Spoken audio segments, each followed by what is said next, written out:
ತಿಳಿದಿದ್ದಪ್ಪನಿಲ್ಲ.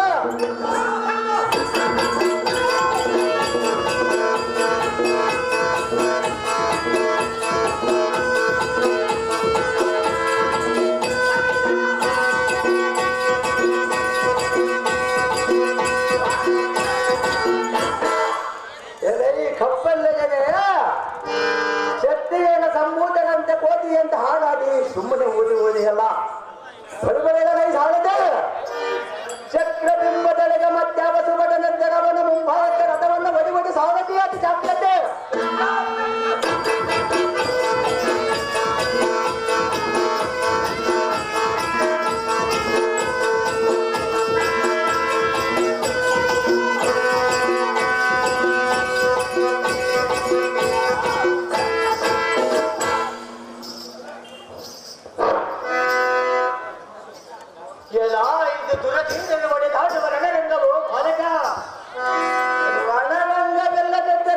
ಭೋಜನ ಶಾಲೆ ಎಂದು ತಿಳಿದುಕೊಂಡಿರಬೇಕು ಆಚಾರ್ಯರೇ.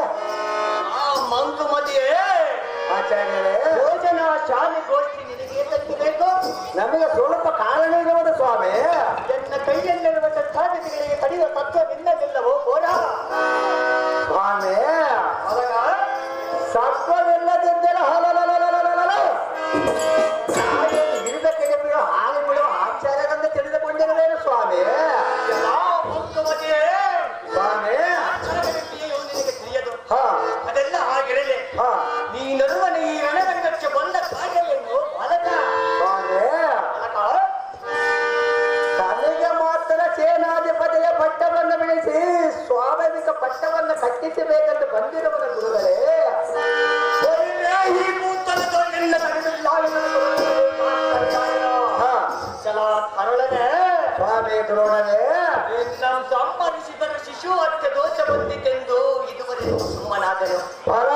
ನಿನಗೆ ಈಗಾಗಲೇ ದಾತರಭಯತ್ತಕ್ಕೆ ನಿನ್ನ ಮನ್ನಿಸಿರುವನು. ನಿಮ್ಮ ಮಾತೆಯಡಿಗೆ ಹೋಗು, ನೀನು ಜನವುದು. ನಿನ್ನಂತ ಬಾಲಕನನ್ನು ಕೊಲ್ಲುವುದು ನಮ್ಮಂತ ವೀರವಲ್ಲ. ಹೌದು ಸ್ವಾಮಿ.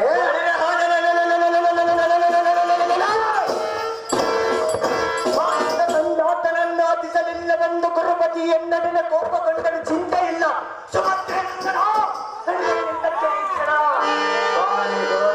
ಸ್ವಲ್ಪ ಇಷ್ಟ ಬಂದಿದೆ. ತಾವು ಚೆನ್ನಾಗಿ ಮಾಡಿದ ಅಭ್ಯಾಸವನ್ನು ಪಂಚಾಂಗವನ್ನು ತಾವೆಲ್ಲ ಬಿಟ್ಟ ಬಂದಿರೋ ಇವೆಲ್ಲ ಕರದೆಲ್ಲ ಮಲಿಯುವ ಕೋದಂಡಕ್ಕೆ ಎಷ್ಟನೇ ಗುಡಿರುವನು, ಎಷ್ಟನೇ ಶನಿರುವನಂದು ಸ್ವಲ್ಪವನ್ನು ನೋಡಿದೆ. 7ನೇ ಶನಿ 8ನೇ ಗುರು ಬಾಲಕ. ಬಾಲಕ ನೀವೇನು ಉಚಿತವಾದ ಬೇಳೆ ಬೆಳೆದರೆ ನಿಮಗೆ ಕುಕ್ಕಿಯನ್ನು ಬಗೆಯುವುದಕ್ಕೆ ಗುಣದಕ್ಷಿಣ ಬಾಣಗಳನ್ನು ಕೊಡಿಯುವರು. ಯೋಗ್ಯೆಯಿಂದ ಮನಮಲ್ಲ ಬಂದ ಸಂತೋಷದಿಂದ ಬೇಡವನೋ ನಿನ್ನ ಮೈಲಗನ ಬೆಳಗಬೋ ನಾನೇನ ಬಲ್ಲನೋ ನಿನ್ನ ಮುಖವನ್ನು ಹಣವನ್ನು ನಾನೇನ ಹರಿದವನೇನೋ.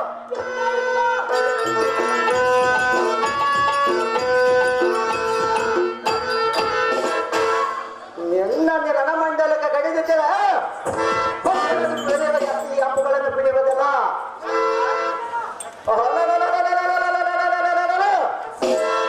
ನಿನ್ನ ಸಂಪಕವನ್ನು ಮುಡಿಸಿ ಗಂಬಿನಿಂದ ಮಾತನಾಡಿಸುವನು ನೋಡೋ ದ್ರೋಣ. ಕನಕ ತುಪ್ಪದೊಳೆ ಮೇಲೆ ಕಾಣ. ಓಹೋ ಸ್ವಾಮಿ ದ್ರೋಣರೇ, ಆಡು ಹೊರಟೆಗಳಿಂದ ಕೀಳು ಮಾತುಗಳನ್ನು ಬಳಸುವುದಕ್ಕೆ ಮೆಲ್ಲನೆ ಪ್ರಾರಂಭಿಸಿದೆಯಾ? ಆಳವಾಗಿ ಪ್ರಾರಂಭಿಸಿರೋಣ ಸ್ವಾಮಿ. ನೀನು ಮಾಡುವುದೇನು?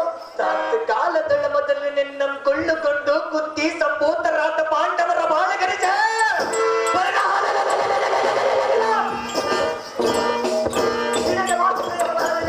ತೋರಿಸುವನು ನೋಡು. ಯಾರು ತೋರಿಸುವನ? ಸ್ವಲ್ಪ ತಾಳ ಆಚಾರ್ಯರ. ದುರ್ಬಾಲಕನೇ ಆಚಾರ್ಯರೇ, ನೀನು ಇಚ್ಛ ಬಂದಂತೆ